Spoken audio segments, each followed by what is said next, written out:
வணக்கம். தமிழாளி தொலைக்காட்சி செய்திகள் வாசிப்பவர் கமலா ஜெகதீஸ்வரன். முதலில் தலைப்புச் செய்திகள். இலங்கையின் முதலாவது டிஜிட்டல் பொருளாதார கணக்கெடுப்பு பணிகள் ஆரம்பம். காகித கோப்பையில் தேநீர் குடித்தால் புற்றுநோய் அதிகரிக்குமா? இன்று முதல் 3 நாட்களுக்கு நாடு முழுவதும் களமிறங்கப் போகும் அரச அதிகாரிகள். மட்டக்களப்பில் அதிரடியாக மதுபான சாலைகளை முற்றுகையிட்ட போலீசார். சுற்றுலா பயணிகளின் வருகையில் ஏற்பட்டுள்ள திடீர் மாற்றம். உயிருக்கு போராடிய இளைஞருக்கு விலங்கிட்ட பிரித்தானியா போலீசார்.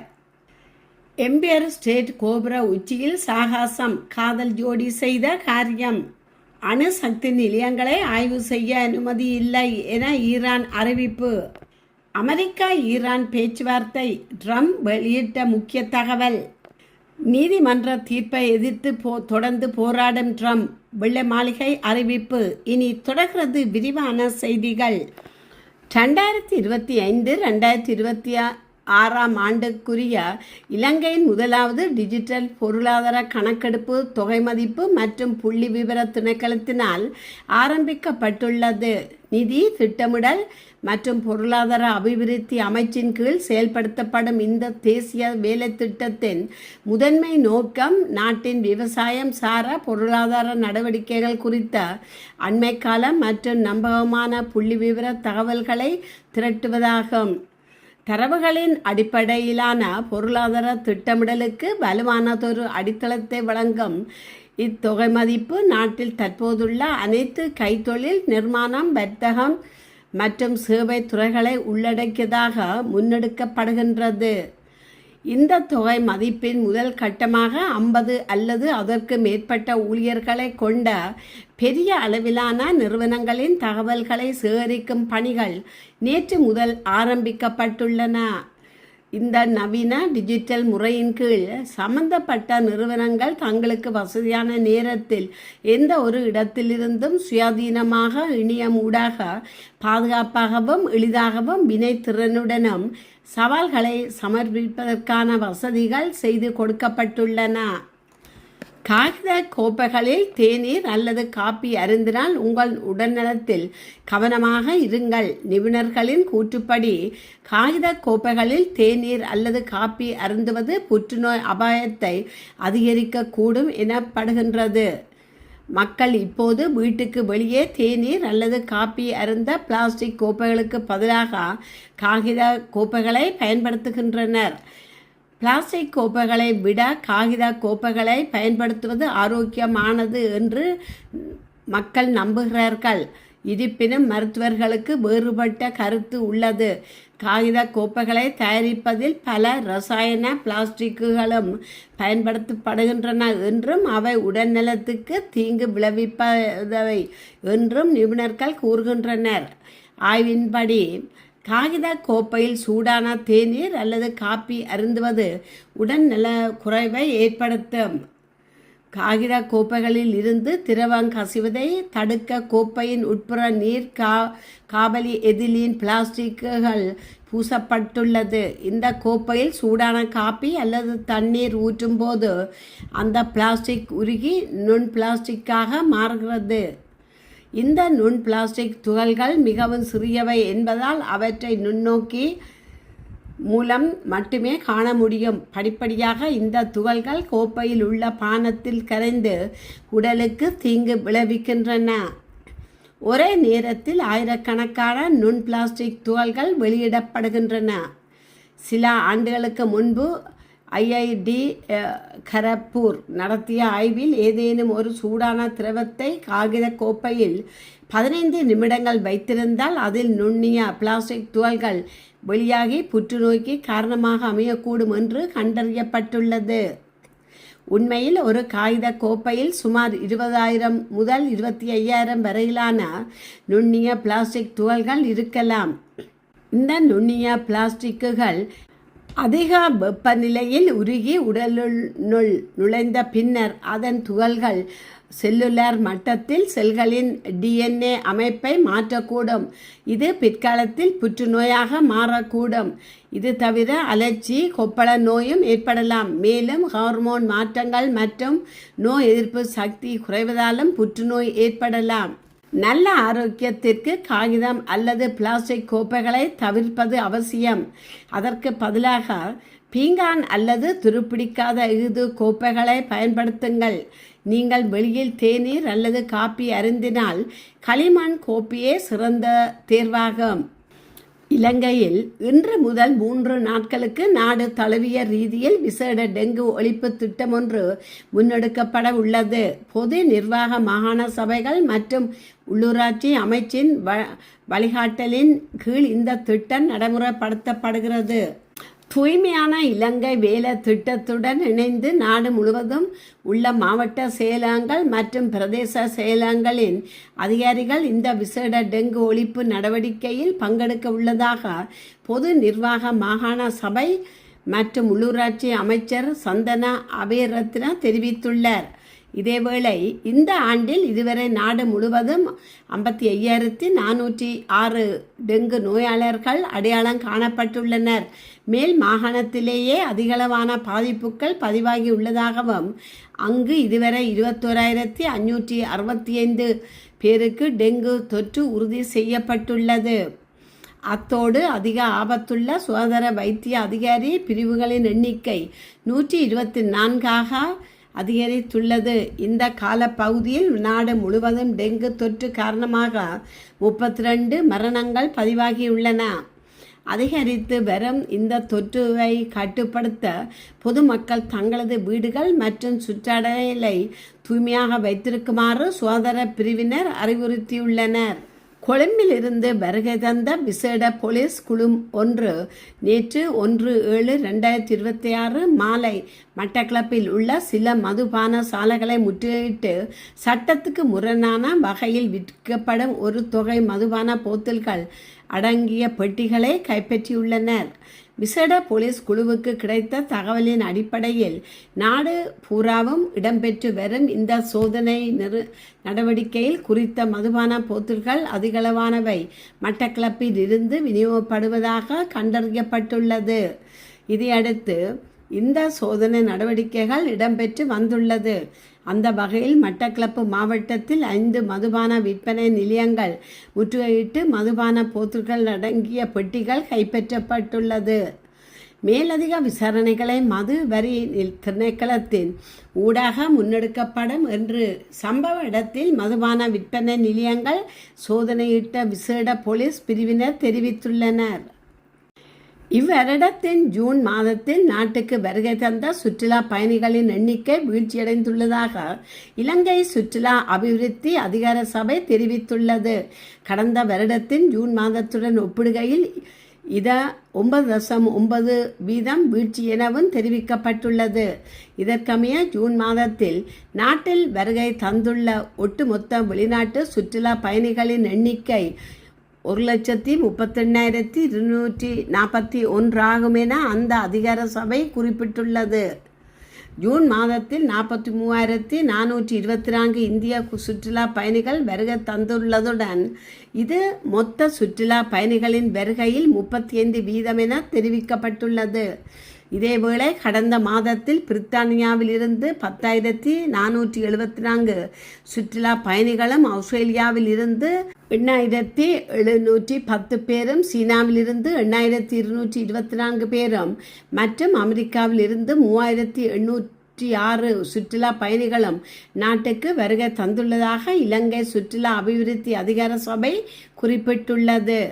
மே மாதத்தில் 1,45,745 சுற்றுலா பயணிகள் நாட்டுக்கு வருகை தந்துள்ளதுடன் இவ்வருடத்தின் கடந்த சில மாதங்களில் நாட்டுக்கு வருகை தந்துள்ள ஒட்டுமொத்த சுற்றுலா பயணிகளின் எண்ணிக்கை 1,46,573 வரை அதிகரித்துள்ளது. இந்த எண்ணிக்கையினருள் 2,93,683 இந்தியா சுற்றுலா பயணிகளும் ஐக்கிய ராஜ்யத்திலிருந்து 1,08,567 பேரும், ரஷ்யாவிலிருந்து 77,349 பேரும் மற்றும் சீனாவிலிருந்து 76,171 பேரும் அடங்குவதாக இலங்கை சுற்றுலா அபிவிருத்தி அதிகார சபை மேலும் பிரித்தானியாவின் சவுதாம்டன் நகரில் கடந்த 2025 டிசம்பரில் 18 வயதான ஹென்றி நோவாக் என்ற மாணவர் விக்ரம் திக்வா என்பவரால் கத்தியால் குத்தி கொலை செய்யப்பட்டுள்ளார். இந்த சம்பவத்தின் போது கொலையாளி விக்ரம் திவ்வா தானொரு இனவெறி தாக்குதலுக்கு உள்ளதாக போலீசாரிடம் பொய் கூறியுள்ளார். இதனை உண்மை என நம்பி 2 போலீசார் கத்தி குத்தப்பட்டு உயிருக்கு போராடி கொண்டிருந்த ஹென்ரியை குற்றவாளியாக கருதி அவருக்கு கைவிலங்கிட்டுள்ளார். என்னால் மூச்சு முடியவில்லை என்று ஹென்றி கதறியும் அதிகாரிகள் அவருக்கு முதலுதவி வழங்காமல் அலட்சியம் காட்டியது போலீசாரின் உடல் கேமரா பதிவுகள் மூலம் தெரிய வந்தது. இந்த காணொளி பிரித்தானியா முழுவதும் பெரும் அதிர்வலைகளையும் போராட்டங்களையும் ஏற்படுத்திய நிலையில் கடந்த மாதம் கொலையாளிக்கு 21 ஆண்டுகள் சிறை தண்டனை விதிக்கப்பட்டுள்ளது. இந்த சூழல் பாதிக்கப்பட்ட நபருக்கு அவசர மருத்துவ உதவி வழங்க தவறியது, அத்துமீறி விசை மற்றும் கைவிலங்குகளை பயன்படுத்தியது மற்றும் கடமை தவறியது ஆகிய குற்றச்சாட்டுகளின் கீழ் அந்த 2 போலீஸ் அதிகாரிகளின் மீது தற்போது கடுமையான ஒழுங்கீன விசாரணை தொடங்கப்பட உள்ளதாக பிரித்தானியாவின் போலீசார் நடத்தைக்கான சுதந்திரமான அமைப்பு IOPC புதன்கிழமை அறிவித்துள்ளது. இந்த அலட்சிய போக்கிற்கு பின்னால் இனம் அல்லது மதம் சார்ந்த பாகுபாடுகள் ஏதேனும் காரணமாக இருந்ததா என்ற கோணத்திலும் விசாரணை நடத்தப்பட்டு வருகிறது. மகனின் மரணத்தில் போலீசாரின் செயல்பாடு மனித நேயமற்றது என்று ஹென்ரியின் தந்தை விமர்சித்துள்ள அதேவேளை இந்த சம்பவத்தை யாரும் வெறுப்புணர்வை தூண்டுவதற்கோ அல்லது சமூக பிரிவினை உருவாக்குவதற்கோ பயன்படுத்த வேண்டாம் என்றும் அவர் கேட்டுக்கொண்டுள்ளார். அமெரிக்காவின் நியூயார்க் நகரில் அமைந்துள்ள உலக புகழ்பெற்ற எம்பயர் ஸ்டேட்டின் கட்டடத்தின் தொலைத்தொடர்பு கோபுர உச்சியில் பாதுகாப்பு உபகரணங்கள் இன்றியே ஆபத்தான முறையில் ஏறி திருமண முன்மொழிவை மேற்கொண்டதாக கூறப்படும் இளம் ஜோடியை போலீசார் கைது செய்துள்ளனர். ரஷ்யாவை பூர்வீகமாக கொண்ட சாகச வீரர்களான ஏஞ்சலா நிகோலாவ் மற்றும் பான்ஜா பீர்கஸ் ஆகியோரே இவ்வாறு கைது செய்யப்பட்டதாக சர்வதேச ஊடகங்கள் செய்தி வெளியிட்டுள்ளன.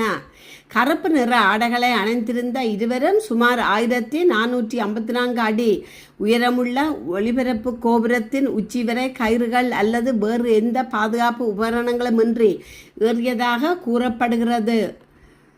இந்த சாகசத்தை சமூக ஊடகங்களில் நேரடியாக ஒளிபரப்பியதுடன் அதிகாரத்தின் மீதான காதலை விட காதலின் அதிகாரம் மேலோங்கும் போது உலகம் அமைதியை அறியும் என்ற வாசகம் இடம்பெற்றிருந்த கொடியையும் அவர்கள் பறக்கவிட்டனர்.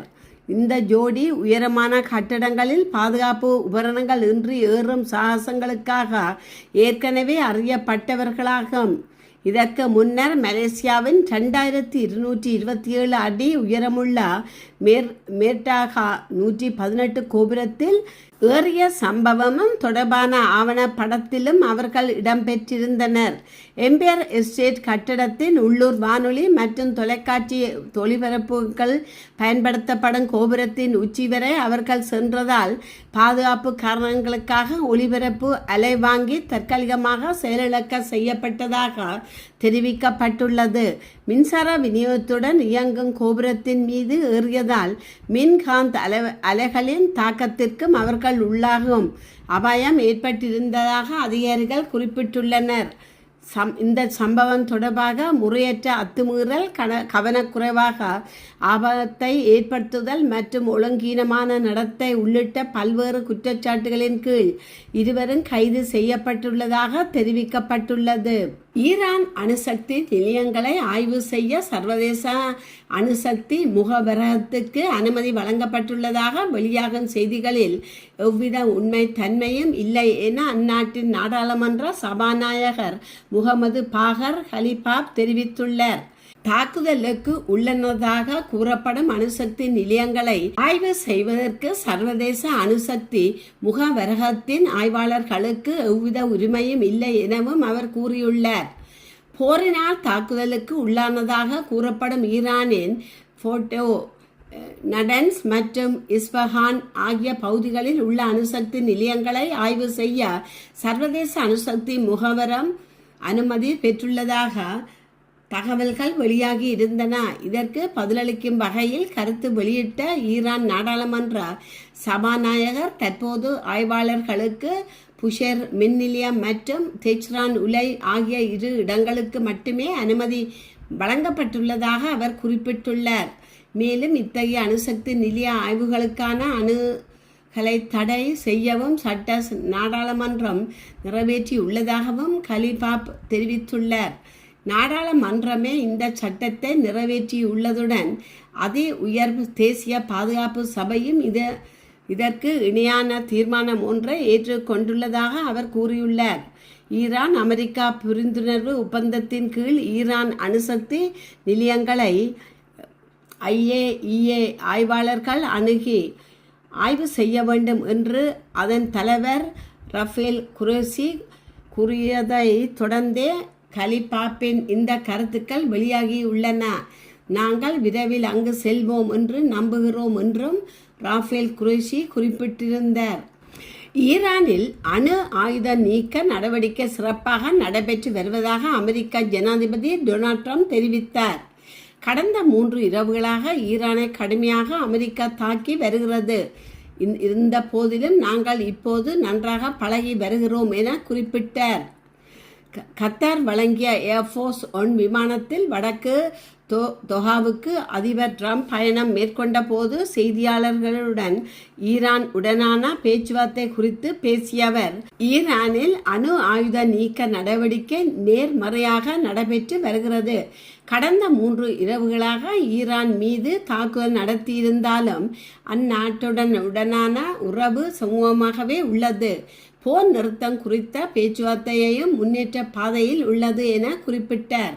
மேலும் 2 நாடுகளுக்கு இடையே முன்பு இருந்த பதற்றமான சூழல் தற்போது இல்லை என்றும் அணு ஆயுதங்களற்ற ஈரானை உருவாக்கும் முயற்சியே தற்போது குறிக்கோளாக உள்ளதாகவும் தெரிவித்தார்.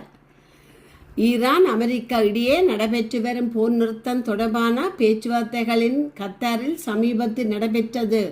இதில் 2 தரப்பில் இருந்தும் சுமமான இடத்தை நோக்கி நகரும்படியான கோரிக்கைகளை முன்னெடுப்ப வைத்ததாக கூறப்படுகிறது. குறிப்பாக 2 தரப்பினருக்கும் இடையே இதற்கு முன் நடைபெற்ற துப்பாக்கி சூடு சம்பவங்களுக்கு பிறகு தெஹ்ரானுடனான உறவுகளை கையாளுவதற்கான பரந்த முயற்சிகளின் ஒரு பகுதியாக மறைமுகம் மற்றும் தொழில்நுட்ப அளவிலான பேச்சுவார்த்தைகளை அமெரிக்கா பயன்படுத்தி வருகிறது.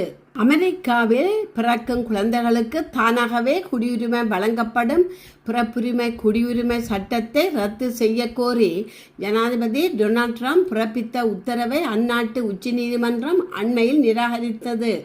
இந்த சூழலில் உச்ச நீதிமன்றத்தின் பிறப்பிற்கு எதிராக ட்ரம்ப் நிர்வாகம் தொடர்ந்து சட்ட போராட்டம் நடத்தும் என்று வெள்ளை மாளிகையின் மூத்த ஆலோசகரான ஸ்டீவன் மில்லர் தெரிவித்துள்ளார். அல் ஜசீரா ஊடகத்தின் செய்தியாளர் ஆலன் ஃபிஷரிடம் பேசிய அவர், பிறப்புரிமை குடியுரிமையை முடிவுக்கு கொண்டுவர ட்ரம்ப் அரசு இன்னும் தீவிரமாக முயன்று வருவதாகவும் அடுத்த கட்டமாக இந்த சட்டத்தை மாற்றுவதற்கு நாடாளுமன்றத்தை நோக்கி தங்களது அழுத்தத்தை நகர்த்த உள்ளதாகவும் குறிப்பிட்டுள்ளார். இத்துடன் செய்திகள் நிறைவு பெறுகின்றன. மீண்டும் மற்றொரு செய்தியூடாக உங்களை சந்திக்கும் வரை வணக்கம் கூறி விடைபெறுபவர் கமலா ஜெகதீஸ்வரன். நன்றி.